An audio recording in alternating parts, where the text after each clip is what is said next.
A gente está vivendo um momento que ele é singular na história, né? Ou talvez ele seja a radicalização de um processo que já vem há algum tempo.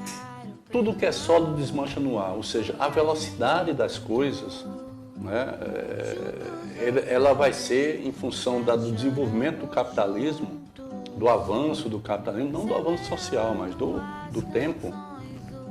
Ela vai destruindo as coisas anteriores para poder criar supostas novas que nem sempre são melhores, nem sempre são maiores, nem sempre são mais justas.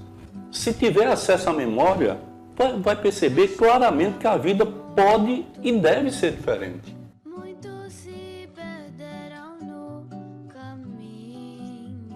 O governo Lula foi o governo da construção, porque nós não podemos pensar pequeno nesse momento em que nós temos um governante nacional desequilibrado, destruindo as políticas públicas que foram tão bem elaboradas, pensadas e construídas pelos governos Dilma e Lula, né?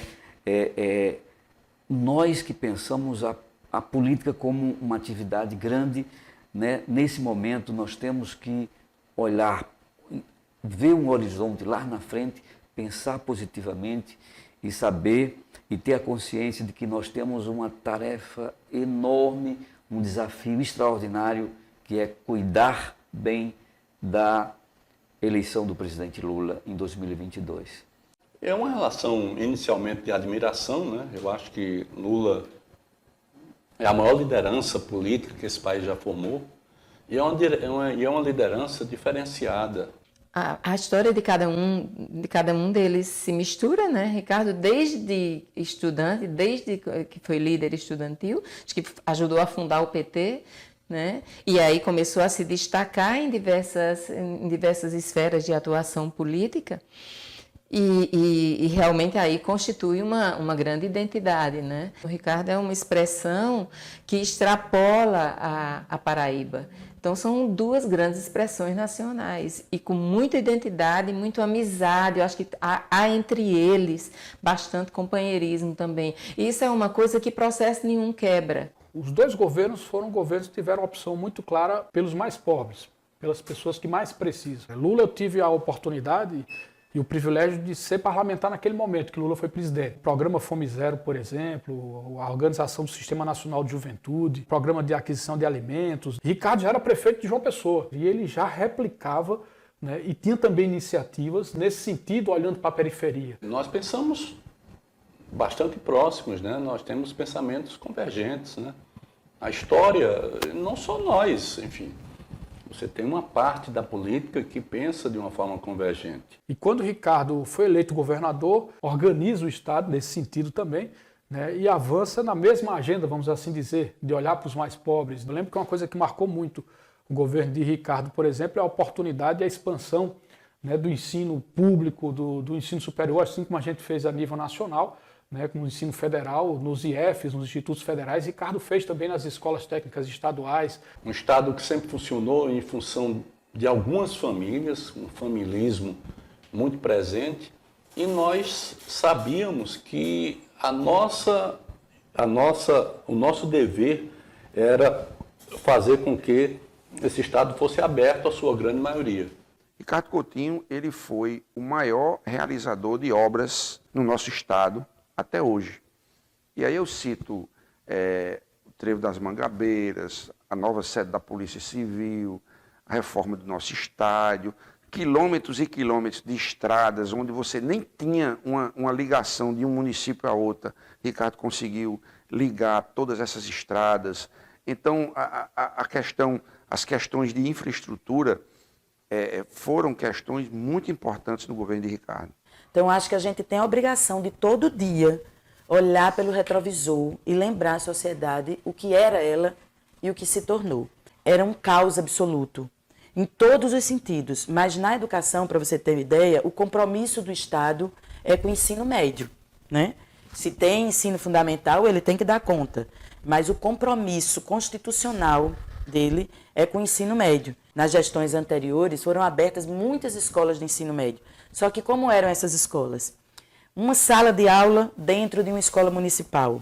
Olha a falta de vergonha. Ou ela funcionava numa bodega, ou ela funcionava numa igreja, no salão de uma igreja, ou na garagem de um professor. Então, era assim as escolas. Então, nós construímos muitas escolas de ensino médio, mas assim, escolas padrão, com laboratórios de robótica, com laboratórios de química, física, matemática, com espaço para fazer arte e cultura, com espaço para fazer esporte. Nós compramos ônibus para todos os municípios. Todos os municípios. Eu fiz o levantamento, entreguei para o governador e nós compramos ônibus escolar para todos os municípios que carregavam até ali os meninos em caminhão, que era aquele pau de arara. Então, a gente trouxe mesmo todo mundo para dentro de uma escola e dentro de uma escola de qualidade. E a Paraíba fez esse dever de casa, assim, de uma forma... Eu não fiquei esperando por burocracia. Eu, como se diz, eu toquei o pau para poder transformar as coisas, fazer as coisas. E muita coisa foi feita. Não tem uma área do governo que você procure que não tem obras, ações, né, programas. E eu quero dizer que até hoje é tão forte que o governo que sucedeu, Ricardo, nós já vamos entrar para o 4º ano, inaugura obras que são do governo anterior. É o governo que mais investiu, por exemplo, em recursos hídricos na história do Nordeste. Não há nenhum governo que chegue próximo, né? Foram investimentos altos, fortes, estratégicos, discutidos, estrategicamente pensados, né? Ricardo pega Lula como presidente enquanto prefeito. Então, a Paraíba começa a viver, a partir da capital, onde concentra uma boa parte da população paraibana, uma experiência transformadora. O que Lula consegue fazer no Brasil, Ricardo consegue fazer na Paraíba, fazer em João Pessoa. Então, de 2005 até 2010, nessa experiência onde Lula ainda é o presidente, nós temos investimentos em unidades de saúde.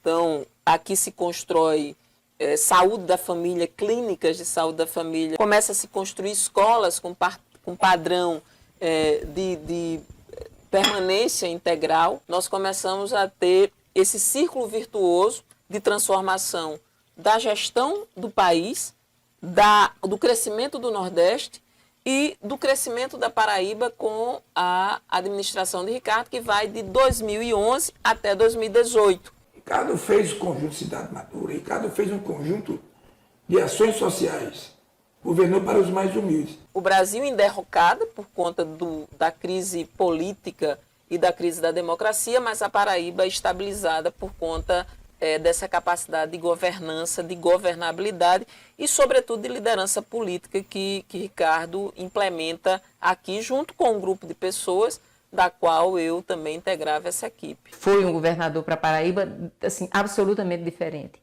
né, de todos os outros que aconteceram. Ele tem a história de vida, ele tem o compromisso como político, o compromisso partidário, ele tem o respeito às lutas populares, ele tem a aliança com essas lutas populares. Quando ele fez os 8 anos de mandato, que ele se despede lá no Centro de Convenções de João Pessoa, lá eu não vi poderoso.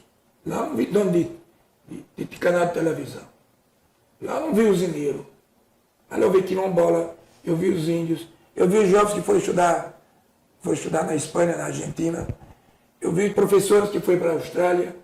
Eu vi ali um povo acolhido por um governo que fez por merecer.